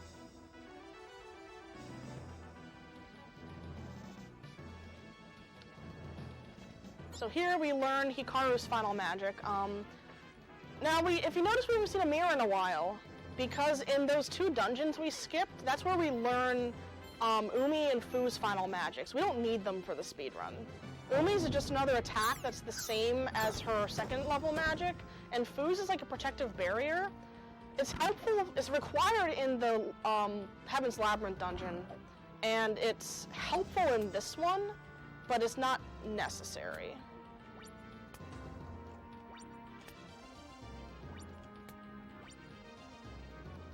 I want to go up? Yes. So this dungeon expects you to have the instant dash move, so you can get running jumps on the platforms. There's a very tight jump coming up here that expects you to get like a running jump to do. Oh, there's a geyser there. So there's a gap right here we can just walk through. If we're very heavily damaged, we can just use Water Dragon, Umi's first magic, on that fountain and get it less hot. And then we can heal there. We don't need it, so. So we want to go down here. Avoid the geysers and wait for this platform to come back.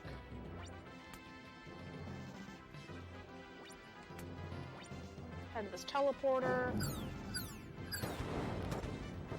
And run and run and run. Come on.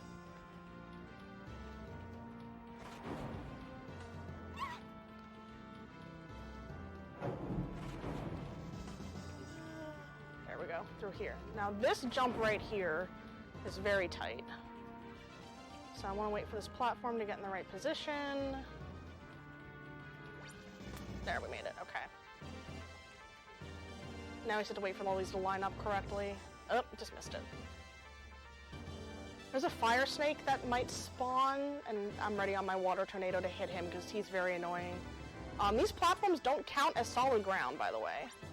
If you fall or get knocked back into the lava, you get sent back to the start where we jumped on this platform from. Alright, so let's wait for these to line up again. There we go, and alright, we're through. Alright, that's all the hard platforming, there's no more left. If we had Fu's Protective Wind, then we could just like protective wind across that room. But we don't get it anymore. There's a giant door here, and we're gonna go here, switch characters and switch magics to Flash. Actually, no, we don't want to.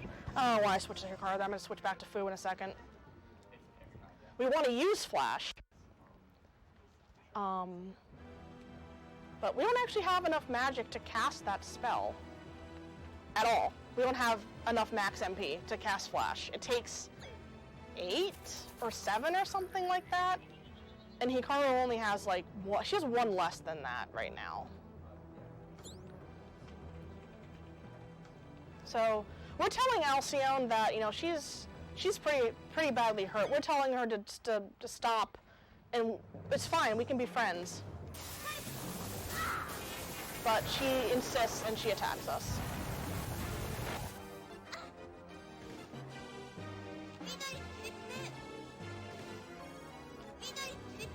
Come on. There we go.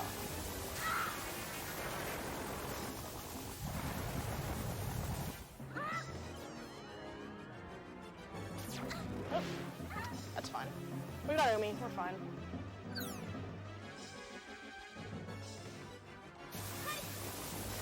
So Flash does a ton of damage. Every boss dies to Flash. Oop, it didn't hit. Thanks, Alcyone, for being invulnerable for no reason. Flash kills any boss in 3 hits.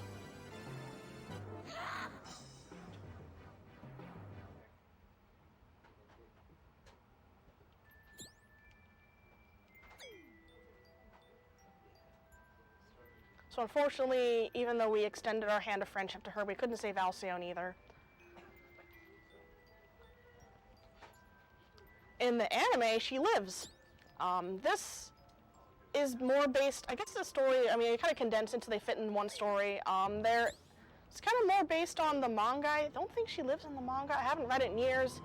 But this game is based on the first half of the manga, so the first 3 volumes, and the first season of the anime, slightly.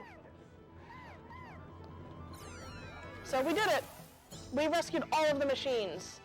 And now we have to go back to Precious House to, reasons. I don't know why we had to go back there. I think that's like the pathway to Zaygot's castle is by her house or something. So we have to go back there now. We don't get any level ups after this dungeon, so we aren't healed, so I have to remember to heal after I get to Precious House. So there's no more dungeons. There's just a bunch of bosses. Return me to my original form. The power of the magic knights can no longer be ignored. It is my duty to destroy them before they become powerful enough to threaten you. But to accomplish that, I must abandon this frail shell.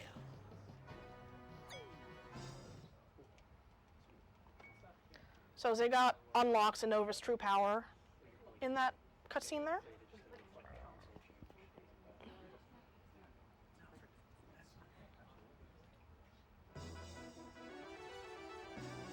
So as you can tell by the music, this part is technically part of the dungeon, so I have to leave, and it'll transition me back into the village, and then I can go to the map and go to Precious House. Because although we haven't been there, it is unlocked on the map.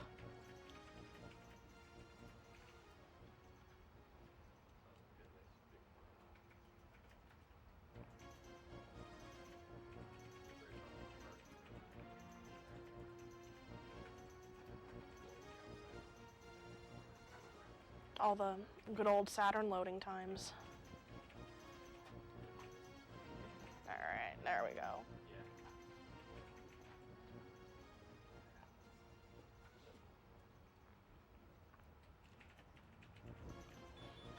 This is normally where the game starts, but we skipped all this, as you can see when we're going to be coming through a closed door here.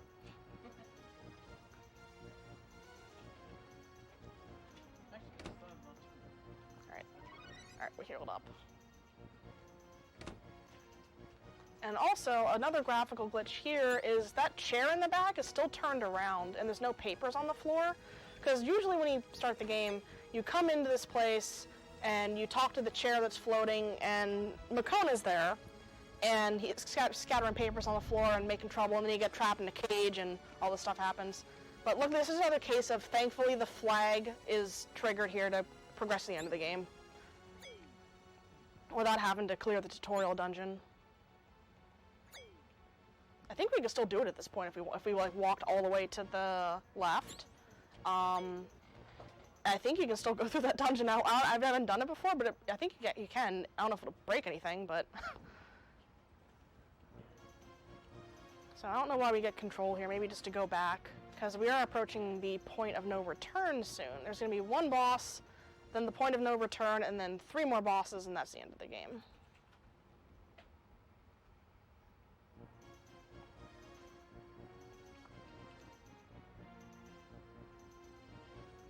So, this is where we originally landed in Sephiroth. Our buddy Clef is up here.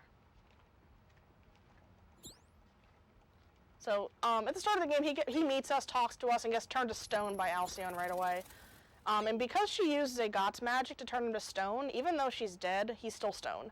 So he won't unturn from stone until Zagat's gone. And here's a Nova. He's a 0 out of 10 dog on dog rates, because he's kind of bad. I know, all dogs are supposed to be good boys and girls, but this dog isn't very good, because he zaps us. He's a bad doggo.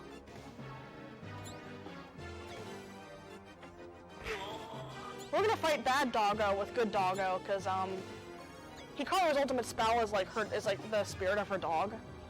So.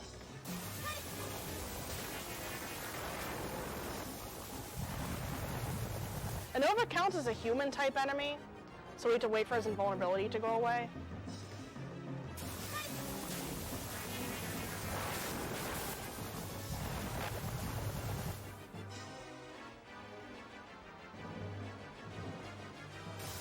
Alright.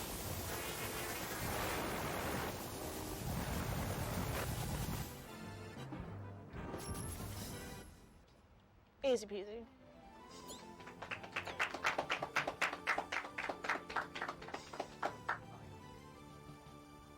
So now we can go back up to the cape here, and all of our friends that haven't died are going to be here, which is basically all the NPCs that we kind of talked to along the way.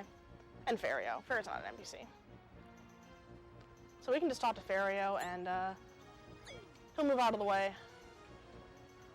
And here's the point of no return. He actually says it here. Once you've arrived at Zagat's castle, there's no turning back. So. Bunch of cutscenes where we summon our machines, and this has gone from a magical girl isekai anime to a giant robot show.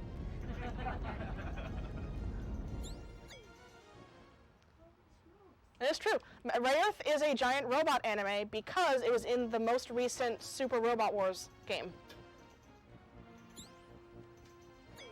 So it counts.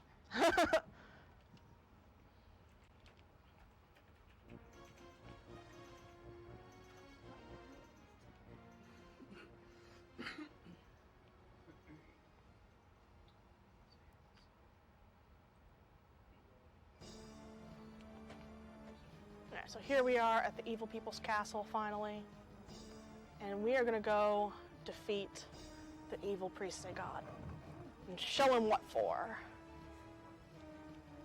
There he is.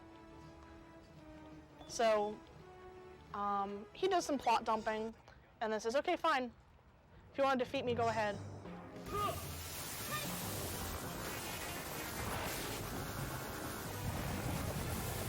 So he has a number of magic attacks. We just gotta stay out of the way of them. And watch while he moves around, and watch out for his invulnerability frames. When he has a white outline around him when he's casting a spell, that means he can't be hit.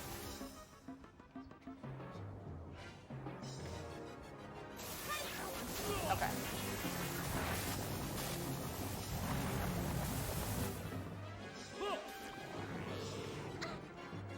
Oh, that just KO'd me. Okay, thank you. Oh, that's not gonna hit. He got hit, but I guess it didn't count. That didn't count either. Come on. Come on, dude.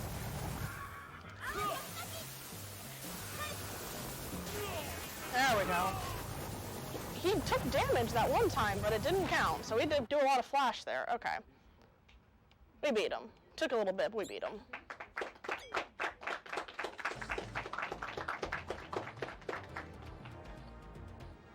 So this is an RPG, right? Yeah? This is a JRPG? Yeah? Okay. Just making sure, right?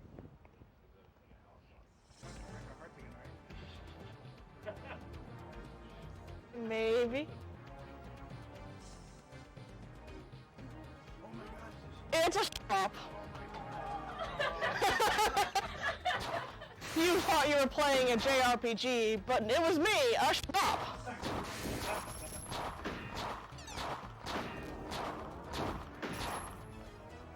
Alright, so the strategy here is to hit him with Fu, because now Fu is our strongest character because every one of her arrows does damage. So you want to get up in his face and hit him with as many arrows as possible. He's going to summon bees. We don't like bees. Other than that, if Fu goes down, then we want to hit him with Hikaru, because Hikaru has main character properties and does the most damage otherwise. So he's going to warp around, he's going to charge with his sword. He has a sword swipe and move. He's invulnerable until he attacks. You can destroy his armor on his on his arm there, which will stop him from like blocking. This should be bees. Yes.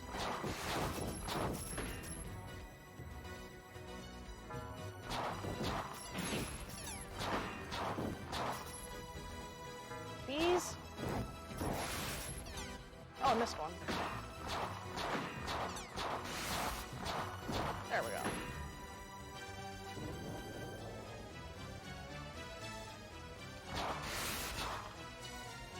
Swipe? Yep.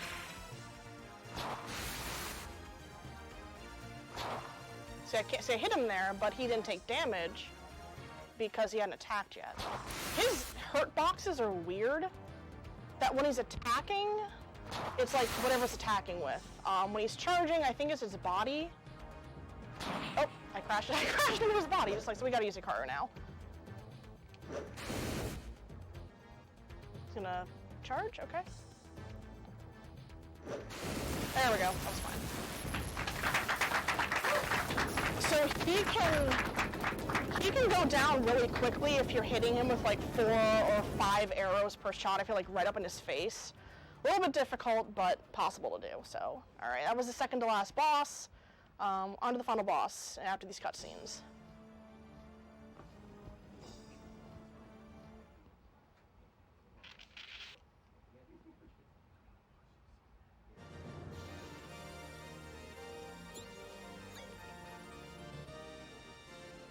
And because we defeated Zagat, Clef is okay. He's no longer a statue. So we tell him, hey, come with us, come see the princess. And he's like, I can't, you must go by yourselves. So we're gonna go rescue the princess now. She's right here. And we're gonna save the world, we're gonna go home.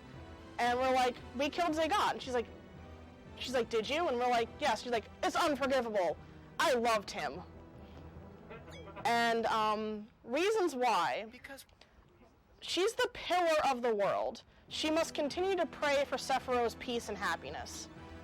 However, since she fell in love with her priest Zagat, she her emotions started, changing and wavering, and the world started getting invaded by monsters and falling apart and stuff.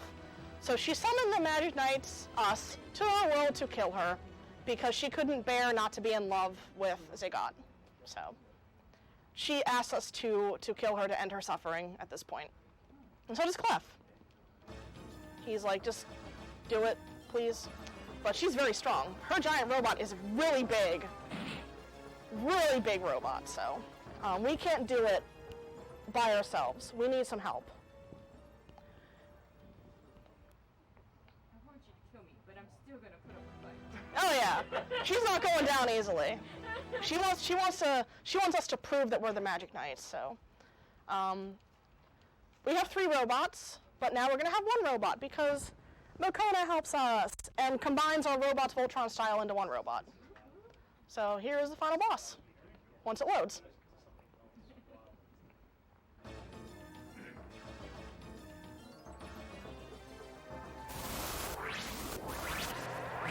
I moved too early there.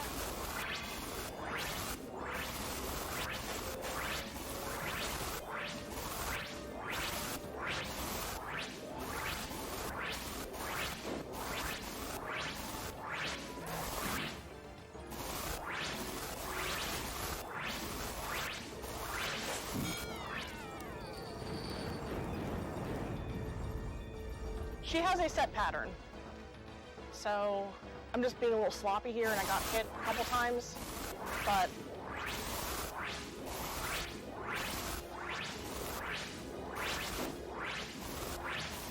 there we go, time.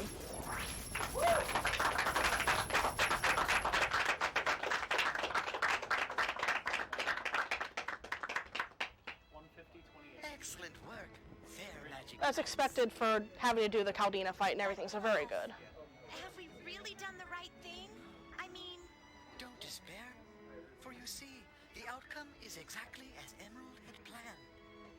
And at last, your destiny is fulfilled. Let's let the final cutscene play out and then we'll move on to our next game. Umi and Fu, you have fulfilled all that was asked of you. Remember this, no matter where you go, the strength of your mind and spirit is the most powerful magic of all. but Emerald!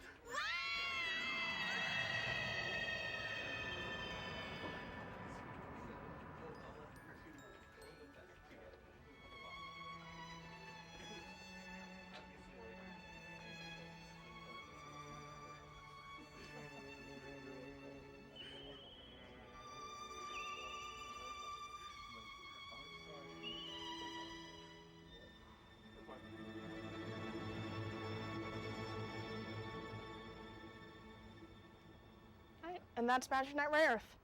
I highly recommend watching the anime or reading the manga. Season 2 of the anime is meh, but still very good to watch. You can play this game if you want. It's $400 on eBay. I'm sorry. It's a very rare game. You can get a Japanese copy for like $5 if you don't mind not reading things. So yeah, I highly recommend playing this game if you can. It's very good and very fun.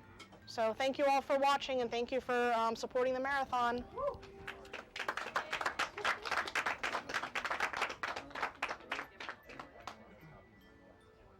out there for just a second. Before we transition, I'm gonna have him step in and talk about the first 2 guys out there. A couple more years on.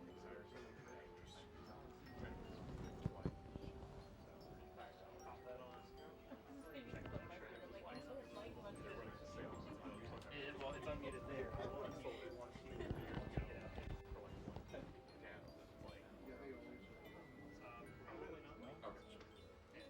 We'll wait to find out. He starts swelling up. Prizes? Yes. All good? Yeah, you are unmuted. All right. Oh, hey everybody. I don't know if you can see me. Brian, can you see me? Okay. So I'm Nick, and I'm here to show off the first couple prizes that we got going on for the donations. So if anyone donated $5 from the beginning of the marathon up until the end of King of Dragons, you can win this Jalco Brawlers pack donated by Retrobit. You want to show that off? Yeah. So it's in shrink wrap. officially licensed compilation from Retrobit for Super Nintendo. If you like beat 'em ups, I like beat 'em ups. They're fun. Yes, 4 great beat 'em ups. And then, if $10 donation or more between the start of the marathon and Razor Freestyle Scooter, can win this brand new retro duo system. So if you don't, Also from Retro. yeah, if you don't have a way to play all those retro games that you might have sitting around that you found in your mom's attic, you get one of these. You can play all of them again. Yep, so we appreciate all the donations, and we'll be showing off some more prizes as the day goes on. Thank you very much. Yep.